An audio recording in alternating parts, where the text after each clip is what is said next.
لہجائے وفادار مدد کو آؤ.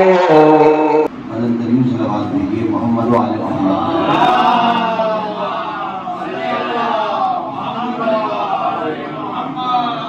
اپنی اپنی حاجات کی قبولیت کے لیے بلند سے بلند ترین صلوات بھیجیے.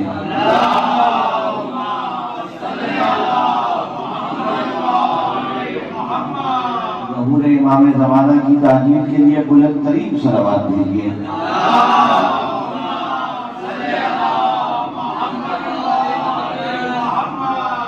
اعوذ باللہ السمیع العلیم من الشیطان اللعین الرجیم. بسم اللہ الرحمن الرحیم. الحمد للہ الذی ہدانا لہذا وما كنا لنہتدی لولا ان ہدانا اللہ لقد جاءت رسل ربنا بالحق والصلاة والسلام على النبي الأمي المكي المدني العربي القرشي سيدنا ومولانا أبي القاسم محمد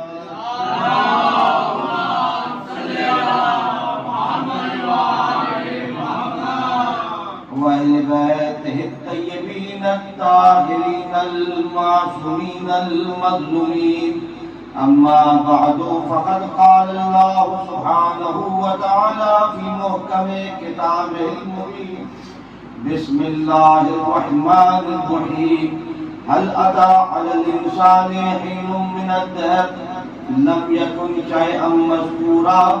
إنا خلقنا الإنسان من نطفة أمشاج نبتليه فجعلناه سميعا بصيرا.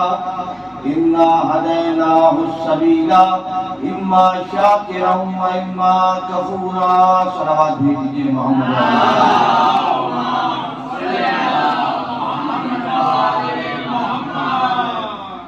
عزیزان محترم، ہادی اور ہدایت کے عنوان سے آج ہمارا چوتھا مرحلہ فکر ہے.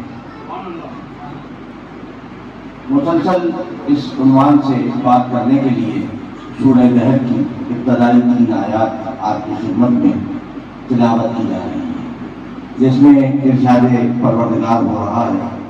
یقیناً انسان پر ایک زمانے میں سے ایک زمانہ ایسا گزرا کہ انسان شے تھا مگر قابل ذکر نہیں تھا.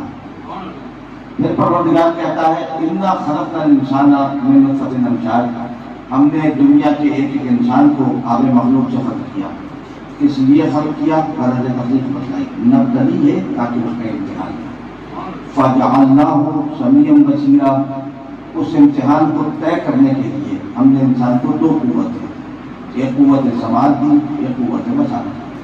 اور پھر پروردگار کہتا ہے انا ہدیناہ السبیل اما شاکرا و اما کفورا. ہم نے انسان کی اپنے راستے کی طرف ہدایت کر دی. اب چاہے تو وہ اس پر چل کر اللہ کا شاکر بندہ بن جائے، چاہے تو اس راستے کو ٹھکرا کر اللہ کا کافر بندہ. اگر میری کل کی گفتگو آپ کے اذہان میں موجود ہو تو میں یہ عرض کر رہا تھا کل کہ دیکھیے ساری کتابیں آئیں، سارے انبیاء آئے، سارے اولیاء آئے، سارے ائمہ آئے انسان کی ہدایت کی خاطر. ایسا ہے یا نہیں؟ کبھی درختوں کے اوپر کوئی نبی نہیں آیا، نہ کوئی شریعت آئی، نہ کوئی کتاب آئی. نہ پتھروں کے اوپر کوئی نبی آیا، نہ کوئی شریعت آئی، نہ کوئی کتاب آئی. حیوانات کے اوپر کوئی نبی نہیں آیا، کوئی کتاب نہیں آئی، کوئی شریعت نہیں آئی. لیکن انسان کو سے ایسی کیا تقسیم ہو گئی کہ سارے انبیاء بھیجے اس کو پڑھانے کے لیے، ساری کتابیں بھیجی اس کو سکھانے کے لیے. تو کل میں نے گفتگو کو اس مرحلے پر روکا تھا میرے دوستوں، میرے عزیزوں، کہ کبھی کسی پتھر نے یہ نہیں کہا کہ میں کھلا پتھر جیسا، اور کبھی کسی درخت نے یہ نہیں کہا کہ میں کھلا درخت جیسا، کبھی کسی جانور نے یہ نہیں کہا کہ میں کھلا جانور جیسا. لیکن آپ نے انسان کو تو یہ کہتے ہوئے سنا نا کہ نبی ہم جیسا، ہم نبی جیسے. بلند ترین صلوات بھیج دیں محمد و آل محمد.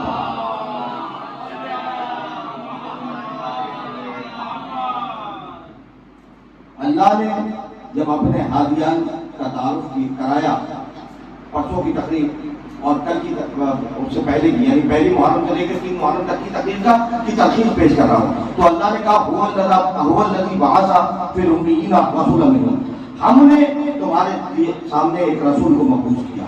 اور اس کے بعد کہنے لگا سورہ توبہ میں هو الذی ارسل رسولہ بالہدی والدین الحق لیظہرہ علی الدین کلہ. اللہ وہ ہے جس نے تمہارے پاس محمد جیسے رسول کو رسول ہدایت بنا کے بھیجا. ٹھیک ہے نا. اور پھر آگے بڑھ کے سورہ نحل میں کہنے لگا وما ارسلنا من قبلک الا رجالا نوحی الیہم، اے حبیب ہم نے تم سے پہلے جتنے بھی انبیاء بھیجے ہیں نا وہ سب کے سب رجال تھے، مرد تھے. نوحی الیہم، عام انسانوں اور ان انبیاء میں فرق کچھ اتنا تھا کہ عام انسانوں پر وحی نہیں آتی تھی، ان انبیاء پر وحی آیا کرتی تھی. کیا کہا اللہ نے؟ کہ حبیب ہم نے تجھ سے پہلے جتنے بھی انبیاء بھیجے وہ سب کے سب مرد تھے، رجال تھے. عام انسانوں پر وحی نہیں آتی تھی، ان انبیاء پر وحی آیا کرتی تھی. بلند ترین صلوات بھیجیے محمد.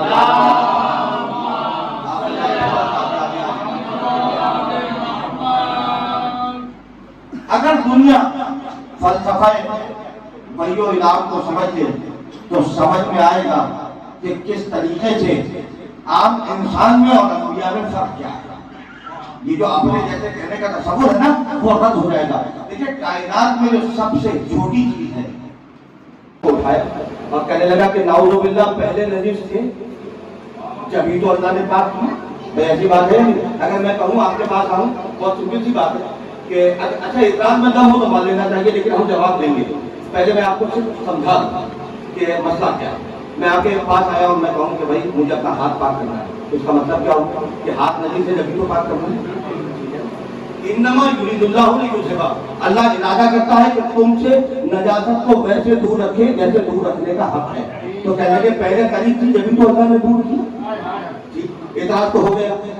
اچھا اللہ نے اعلان کیا ہے وَيُطَهِّرَكُمْ تَطْهِيرًا، تطہیر کے ساتھ، لفظ تطہیر کے ساتھ.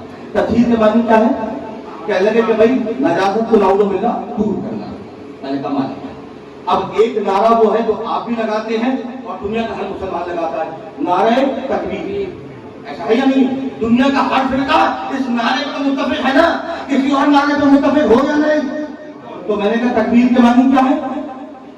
کہنے لگے جس مادے سے تطہیر ہے نا اسی مادے سے تکبیر ہے. تکبیر کے اگر لغوی معنی لیں گے تو بڑا کرنا. تو نعوذ باللہ اللہ چھوٹا تھا جسے تمہاری تکبیر نے بڑا بنا دیا. کہنے لگے نہیں، یہاں پر مراد ہے اللہ کی کبریائی کا اعلان. میں نے کہا جیسے یہاں پر خدا کی کبریائی کا اعلان ہے وہ آل محمد کی طہارت کا اعلان ہے.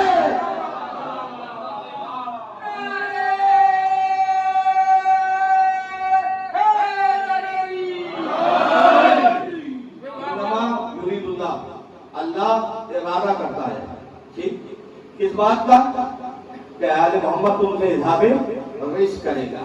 میں توجہ رکھیے گا، اللہ ارادہ کرتا ہے کہ تم سے اظہار رزق کرے گا. کون کرتا ہے ارادہ؟ اللہ. اچھا میں دیکھیں دو چیزیں ہیں، تھوڑی سی میں کلام کی بات اگر اجازت دے تو پیش کروں. ایک چیز ہوتی ہے عین ذات ٹھیک، اور ایک چیز ہوتی ہے جو اضافہ ہوتی ہے. مثال کے طور پہ آپ پیدا ہونا عالم ہوتی ہے، آپ عالم نہیں تھے، جب پیدا ہوئے جیسے جیسے عمر بڑھتی گئی آپ علم حاصل کرتے گئے. اب کوئی انجینئر بنا، کوئی ڈاکٹر بنا. پیدائشی طور پہ ڈاکٹر نہیں تھا، پیدائشی طور پہ انجینئر نہیں تھا. ایسا ہے یا نہیں ہے؟ خدا کی جتنی صفات ہے نا، جب سے خدا ہے جب سے اس کی ساری صفات ہے. اس کی مثال ہم لوگ ایسا دیتے ہیں کہ چینی جو ہے اس میں سے اگر مٹھاس کو نکال دیا جائے تو چینی باقی رہے گی. نہ خدا میں کوئی صفت کا اضافہ ہوتا ہے نہ اس میں کمی ہوتی ہے. ٹھیک ہے نا؟ بہت باریک بات ہے، میں چاہتا ہوں نوجوان دوستوں کا ہدیہ ہو جائے. چینی کی جو مٹھاس ہے یہ اس کی ذاتی ہے. اگر کسی طریقے سے آپ نے مٹھاس نکال لی، کسی آج کے سائنس کے فارمولے کے تحت، تو وہ چینی نہیں کہلائے پر اللہ جانے کیا کہتا ہے، ایسا ہے یا نہیں؟ سرکہ کو دیکھ کر کھٹاس کا تصور آتا ہے، تو جو سرکے کے اندر اگر کھٹاس نکال لیں تو وہ سرکہ نہیں جائے گا، کچھ اور رہے گا، ٹھیک ہے؟ تو میرے دوستوں، میرے عزیزوں، سرکے سے کھٹاس کا تصور، چینی سے مٹھاس کا تصور، اسی طرح جب سے خدا ہے، جب سے اس کی ساری صفات ہے، اب اللہ کہہ رہا ہے میں اللہ ارادہ کرتا ہوں، جب سے اللہ ہے، جب سے اس کا ارادہ ہے، تب سے آج محمد پاک ہے۔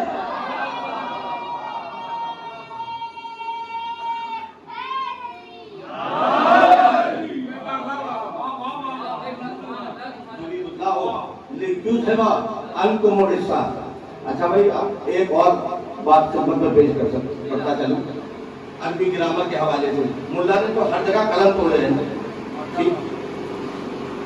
انکمورسا اہل البیت، تم سے دور رکھے گا اہل بیت، ٹھیک؟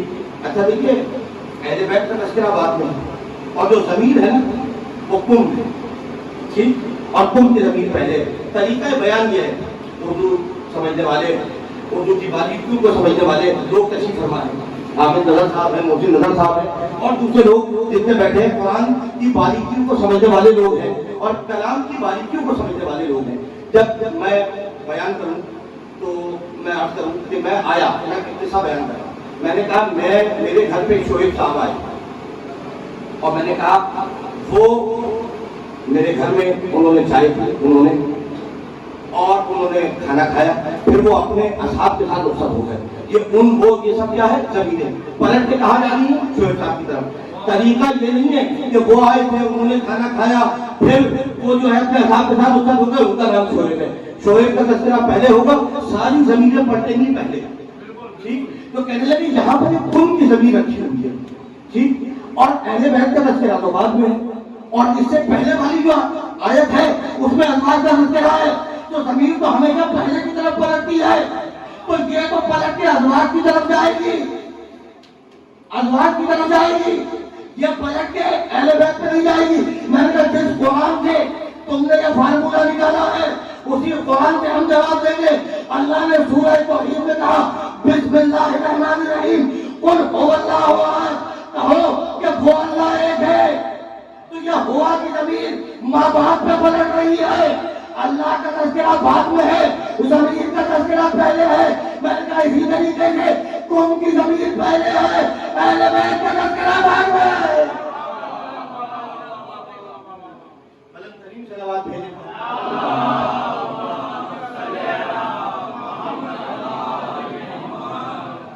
اچھا اب میرے دوستوں، میرے عزیزوں، یہ جو آیت ہے نا بڑی کمال کی آیت ہے، انما یرید اللہ، انما سے شروع ہو رہی ہے۔ انما اور ما جب مل جائیں، یہ دونوں لفظ الگ الگ ہیں، اور جب مل جائیں تو انما بن جاتا ہے۔ انما جب بن جائے تو کیا ہوتا ہے؟ کلمہ حسب کہلاتا ہے۔ یہ ایک ایسا کفر ہے کہ جو باہر والے کو آنے نہیں دیتا، اندر والے کو باہر جانے نہیں دیتا۔ یعنی دیکھیں یہ امام بارگاہ ہے، اس کے اندر دروازہ ہے، اگر باہر سے کنڈی لگا دی جائے اور تالا لگا دیا جائے تو اندر والے اندر رہیں گے، باہر والے باہر رہیں گے۔ انما ایک ایسا تالا ہے، اس کو عربی میں کہتے ہیں کلمہ حسب، جو باہر والے کو آنے نہیں دیتا، اندر والے کو باہر جانے نہیں دیتا۔ بس میرے دوستوں، میرے عزیزوں، انما کا مطلب جانتے ہیں کیا ہے؟ انما کا مطلب ہے جیسے یہ ہے ویسا کوئی اور نہیں۔ بس توجہ رکھیے گا، اللہ نے کہا انما الخمر والمیسر والانصاب، ٹھیک؟ یہ جو خمر ہے، شراب ہے، جوا ہے، یہ سب نجاست ہے۔ اس کے ساتھ انما، یعنی جیسا یہ نجیس ہے ویسی کوئی اور چیز نجیس نہیں۔ انما الہکم الہ واحد، بھائی تمہارا جو اللہ ہے نا وہ اکیلا ہے، وہ واحد ہے، واحد آپ بھی ہیں، واحد میں بھی ہوں، لیکن جیسا وہ اکیلا ہے ویسا کوئی اور نہیں، ٹھیک ہے؟ اب میں آیت پڑھوں، انما یرید اللہ، جیسے اہل بیت پاک ویسا کوئی اور نہیں۔ ایک آیت اور سنے انما کے، انما یرید اللہ، جیسے اہل بیت پاک ویسا کوئی اور نہیں۔ اور اب ایک اور آیت جو انما سے شروع ہو رہی ہے، انما ولیکم اللہ ورسولہ والذین آمنوا الذین یقیمون الصلاۃ ویؤتون الزکاۃ وہم راکعون۔ جیسا اللہ مولا ویسا کوئی اور نہیں، جیسا رسول مولا ویسا کوئی اور نہیں،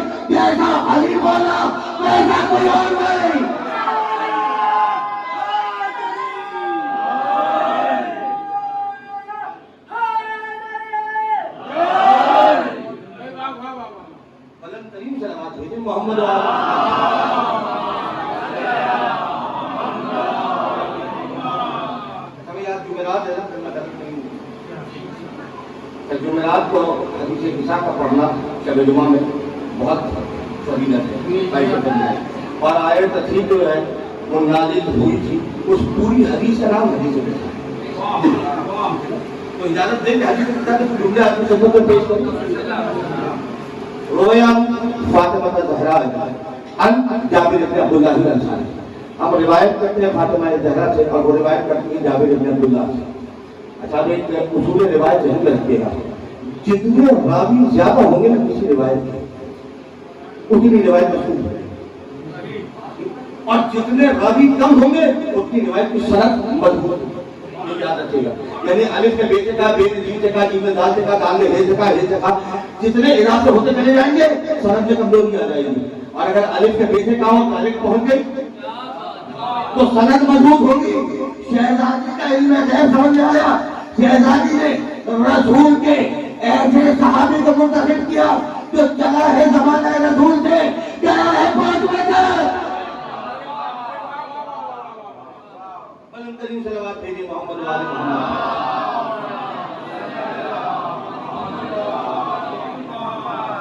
اب میرے دوستوں، میرے عزیزوں، ہوا کیا؟ پہلے بڑا شہزادہ حسن ابن علی، نہیں پہلے آپ کو اور پہلے سے لیتے چلو، پیغمبر اکرم آئے اور آ کر کہنے لگے کہ بیٹی آج میں اپنے بدن میں ذوق محسوس کرتا ہوں، مجھے چادر دے دو۔ شہزادی نے ایک چادر، اسے چادر یمانی کہتے ہیں، پیغمبر نے وہ چادر اوڑھی، ذوق بدن دور ہو گیا۔ میں نے جملہ کہا تھا رمضان کی مجلسوں میں، اگر اجازت دے تو دوہرا دوں۔ دیکھو خدا کی قسم، نہ محمد نے کبھی کسی کے آگے گھٹنا ٹیکا ہے، نہ آل محمد نے، نہ کسی حکیم کے پاس گئے ہیں، نہ کسی ڈاکٹر کے پاس گئے ہیں، نہ کسی عالم کے پاس گئے ہیں۔ کیوں؟ کیونکہ جب کچھ بھی نہیں تھا محمد و آل محمد تھے۔ تو میرے دوستوں، میرے عزیزوں، خیبر میں علی کو عاشور میں چشم تھا، دور کیسے ہوا؟ لعاب ذہن رسالت سے، ایسا ہے یا نہیں ہے؟ تو یاد رکھیے گا، معصوم کو شفا معصوم سے ملتی ہے۔ علی کا عاشور میں چشم دور ہوتا ہے، لعاب ذہن رسالت سے رسالت کی کمزوری دور ہوتی ہے۔ چادر سیدنا سے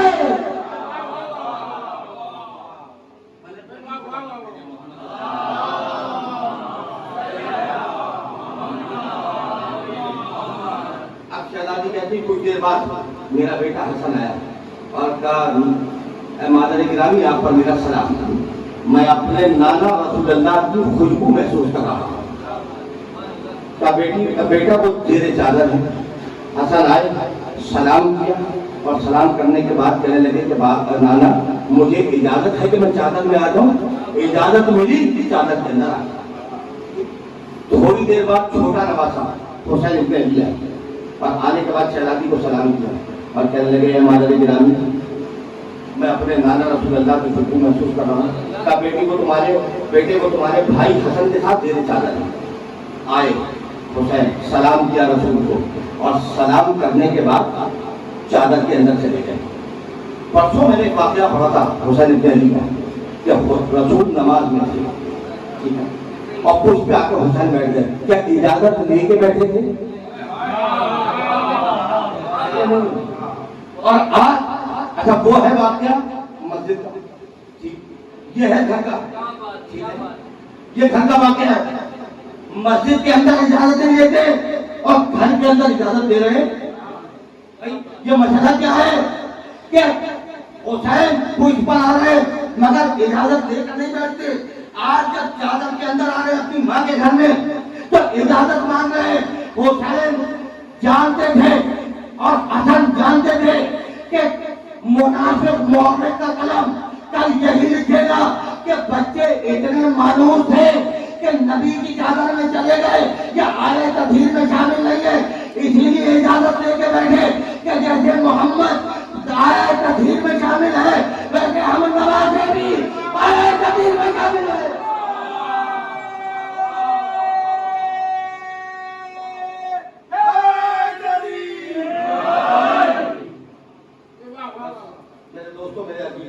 تھوڑی دیر بعد علی ابن ابی طالب آئے، آ کر شہزادی کو سلام کیا۔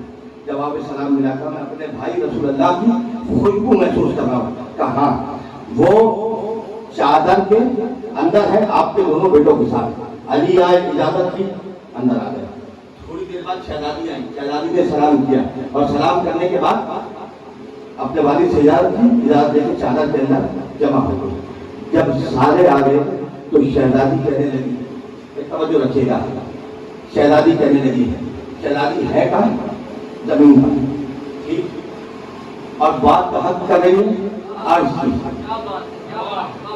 شہزادی ہے زمین پر اور بات بتا رہی ہے کہ کہہ رہی ہے, شہزادی کہہ رہی ہے کہ بھائی پروردگاروں پر عرش میں کہہ رہا ہے کہ سنو میرے فرشتوں, سنو آسمانوں میں رہنے والوں سنو. بھائی 1400 سال پہلے نہ سیارے تھے, آسمان کی خبر کسی کو معلوم نہیں تھی. شہزادی روایت کر رہی ہے زمین پہ بیٹھ کے, تو مجھے کہنا سمجھ گئی ہے کہ سیدہ اس ذات گرامی کا نام ہے جو زمین پہ بیٹھ کر عرش کی خبر دیتی ہے.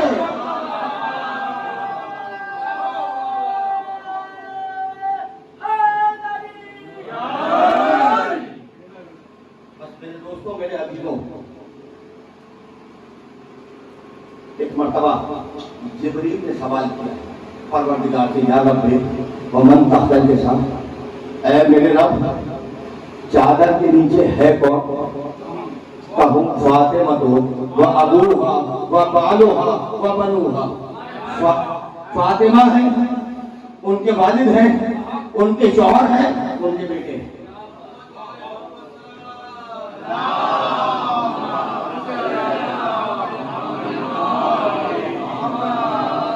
دشمنی کرنے والوں نے نا کوئی دوسرا دشمنی کا چھوڑا نہیں. کہتے ہیں کہ یہ کیسے؟ اصل میں مسئلہ یہ تھا کہ جبریل کی آنکھیں پہچان نہ سکی. جب پنجتن جمع ہوئے تو جبریل کی نورانی آنکھیں خیرہ ہو گئی تھی. ٹھیک ہے, اس وجہ سے وہ پہچان نہ سکی. اسی لیے جبریل نے پوچھا کہ کون ہے چادر کے نیچے. ٹھیک ہے, اب میں عرض کروں آپ کی خدمت میں کہ جبریل تو ان کو حالت بشریت سے پہلے حالت نورانی میں دیکھ چکا تھا, اس وقت تو خیرہ ہوئی نہیں. لیکن اس وجہ سے خیرہ ہو کے اس سے پوچھا. سوال ہمیشہ لائبریری کی بنیاد پر نہیں پوچھا جاتا ہے. یاد رکھیے گا, ٹھیک ہے. اسی قرآن میں ہے بھائی جبریل عالم الغیب ہو نہ ہوں, رسول اللہ ہوں یا نہ ہوں, میں مسلمانوں کے عقیدے کے لحاظ سے بات کر رہا ہوں. لیکن اللہ تو عالم الغیب سب کے لیے ہے, اس پہ تو سب کا اتفاق ہے, سب کا ایمان ہے کہ اللہ تو عالم الغیب ہے. جب موسیٰ آئے ہیں اللہ سے کوہ طور میں بات کرنے کے لیے, تو اللہ نے پوچھا موسیٰ سے, ماں دیکھا کہ زمین ہے یا موسیٰ, موسیٰ یہ تمہارے دائیں ہاتھ میں کیا ہے؟ تو کیا نعوذ باللہ اللہ کو معلوم نہیں تھا؟ اللہ کو معلوم تھا, لیکن عصا موسیٰ کو محبوب تھا. اس لیے خوف کو دفع کرنے کے لیے اللہ نے سوال پوچھا. جب موسیٰ کا مسئلہ ہو تو تعلیم مل جاتی ہے, آل محمد کا مسئلہ ہو تو دشمنی نکالتے ہو.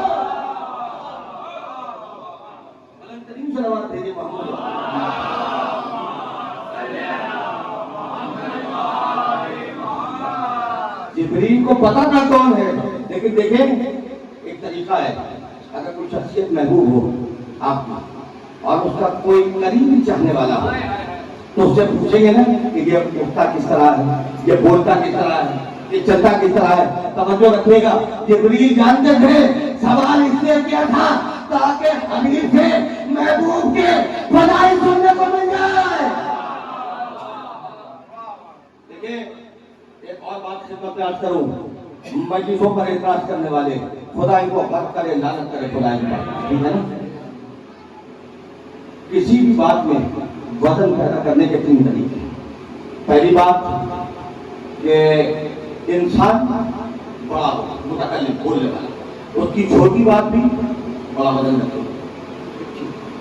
دوسرا طریقہ یہ ہے کہ جگہ بڑی ہو, بڑی جگہ سے چھوٹی بات بھی بڑی بن جاتی ہے. ایسا ہے یا نہیں ہے؟ ٹھیک. اور تیسرا موضوع بڑا ہو تو بات بڑی ہو جاتی ہے. میرے دوستوں بیان کرنے والا ہے اللہ, موضوع ہے فضائل آل محمد, جگہ ہے آج, سننے والے ہیں فرشتے. اب مجھے بتاؤ